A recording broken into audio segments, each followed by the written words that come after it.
Baptisan bayi.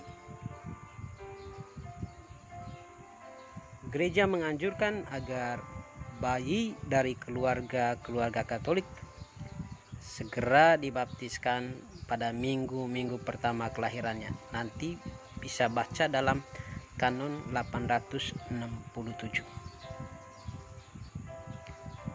Mengapa Gereja Katolik menerima praktek baptisan bayi? Bukankah baptisan itu mengandalkan iman akan Kristus? Ini selalu menjadi pertanyaannya. Mengapa Gereja Katolik menerima praktik baptisan bayi, atau kenapa Gereja Katolik melakukan baptisan terhadap bayi, padahal baptisan itu mengandaikan iman akan Kristus?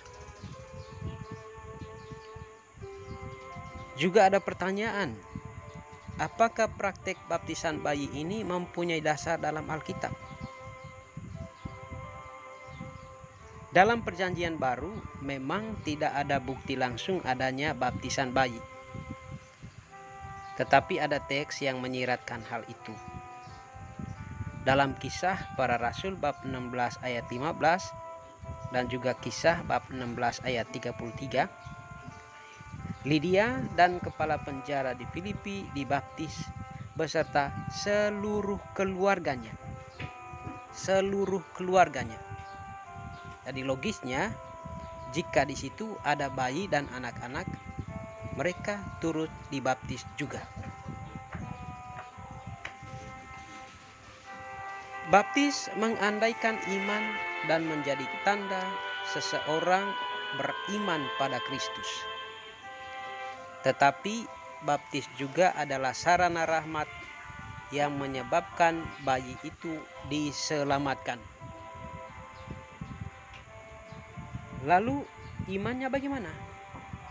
Imannya diandaikan dari dan titip pada iman orang tua dan wali baptis.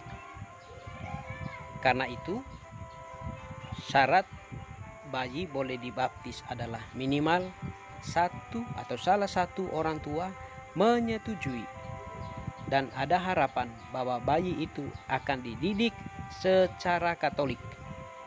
Kanon 868. Bila sungguh dididik dan imannya dibina sejak dini, niscaya kelak dia tidak akan menyesal terlanjur dibaptiskan.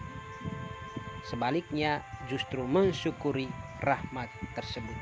Jadi ketika dia dibaptis meskipun masih bayi dan orang tuanya mendidik dia dengan baik, maka si anak itu atau anggota keluarganya juga orang tuanya tidak akan menyesali tindakan baptis sejak kecil itu kalau anak itu dididik secara baik. Ya. Tapi kalau misalnya tidak dididik secara baik, memang ya bisa menimbulkan penyesalan, Tapi toh kita pun tidak bisa menyalahkan baptisan sejak kecil itu. Ya. Mengapa orang tua membaptiskan anaknya? Tentulah orang tua selalu ingin memberikan yang terbaik bagi anak-anaknya. Demikian juga dalam hal iman. Kalau kita yakin bahwa iman Kristen adalah yang paling baik, tentu kita juga akan mewariskan harta berharga untuk hidup abadi ini kepada anak-anak kita.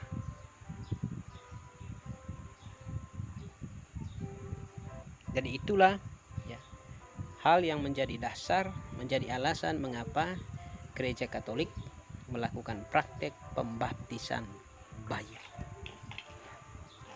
Jadi selamat kepada orang tua yang sudah membaptis anaknya. Semoga Anda bertanggung jawab terhadap anak yang Anda serahkan kepada gereja, yang Anda serahkan kepada Tuhan untuk dibaptis. Karena dengan tanggung jawab Anda, maka anak itu akan bertumbuh dengan baik, akan bertumbuh sebagai pribadi yang beriman, sebagai pribadi yang bertanggung jawab dalam gereja. Dengan dia menjadi baik, maka Anda tidak akan menyesali baptisan yang Anda lakukan, yang gereja lakukan. Sebaliknya, Jika Anda tidak bertanggung jawab ya terhadap anak itu, maka memang ada peluang, ada kemungkinan Anda menyesali baptisan yang sudah diterimakan oleh anak Anda. Tapi kita berdoa agar Roh Yesus yang sudah memanggil dia, yang sudah memilih dia, senantiasa ada dalam diri anak-anak yang dibaptis, sehingga mereka menjadi anggota gereja yang kuat, anggota gereja yang berkarakter, dan anggota gereja yang beriman. Tuhan Yesus memberkati.